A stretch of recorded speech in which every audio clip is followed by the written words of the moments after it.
দেখুন এই লোকটি দোকানদারকে ঠকিয়ে কিভাবে 20 টাকার বিশালী কলা নিয়ে গেল। প্রথমে এই লোকটি এসে 120 টাকা লেখা কার্ডটি কেটে দিয়ে আরেকটি কাজ ঝুলিয়ে দিয়ে সেখানে শুধু 20 টাকা লিখে দেয়। তখনই দোকানদার বলে, আরে ভাই আপনি নিচু হয়ে কি করতেছেন? কিছু নিলে আপনি আমাকে বলেন। হ্যাঁ আমি তো জিনিস নিতেই এসেছি, আগে বলেন আপনার দোকানের জিনিসের মূল্য তালিকা কোথায়? আরে ভাই আপনি আমার দোকানে জানবেন প্রত্যেকটা জিনিস একই দামে পাবেন। ভাইজান দাম তো এইটাই যেটা কার্ডের উপরে লেখা আছে, তাই না? হ্যাঁ ওইটাই। আচ্ছা ঠিক আছে ভাইজান, তাহলে আপনি আমাকে 5 আলি কলা দিয়ে দেন। ঠিক আছে আপনি দাঁড়ান, আমি এখনই দিতেছি। আর আমি এই সুযোগে কার্ডটা সরিয়ে ফেলি। আজকে দেখো শুধু তুমি 120 টাকা দিয়ে কিভাবে তোমার পুরো দোকান খালি করে ফেলি। 3, 4, 5 এই যে ভাই এখানে 5 আলি কলা আছে।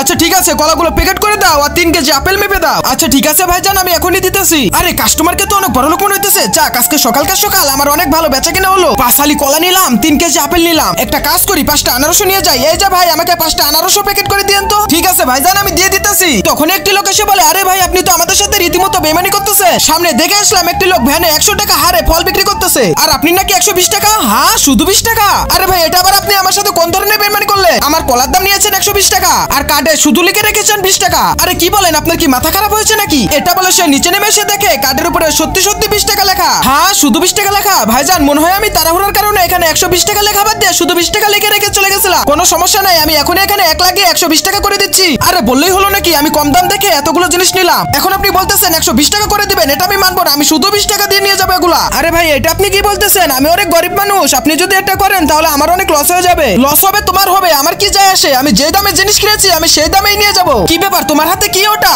আরে এটাই তো আমার দোকানের সেই কার্ড যেখানে আমি 120 টাকা দাম লিখে রেখেছিলাম। আমার তো মনে হয় এই হারাম করে আমার দোকানের এই বোর্ডটি চেঞ্জ করেছে। আরে না ভাইজান আমি আপনার দোকানের বোর্ড চেঞ্জ করবো কেন? এটা তো আমার বন্ধুর মাংসের দোকানের বোর্ড।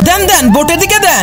বাহ এই বেটা কত সুন্দর অভিনয় করে রে। মাংস আবার কবে থেকে 120 টাকা কেজি হলো? আরে এই বেটাই বাটপার। আরে ভাই তুমি দাঁড়িয়ে আছো কেন? দাও উত্তম মাধ্যম। আরে ভাই দাঁড়ান আমার একটা কথা শুনেন, আমাকে একটু আস্তে মারেন, আমি এমনিতে চিকন মানুষ। আরে বেটা বাটপারি করতে আসছিস নিজের ইচ্ছাতে, এখন আমরা মারবো আমাদের ইচ্ছাতে। এটা বলে তারা দুজন মিলে তাকে উত্তম মাধ্যম দেওয়া শুরু করে দেয়।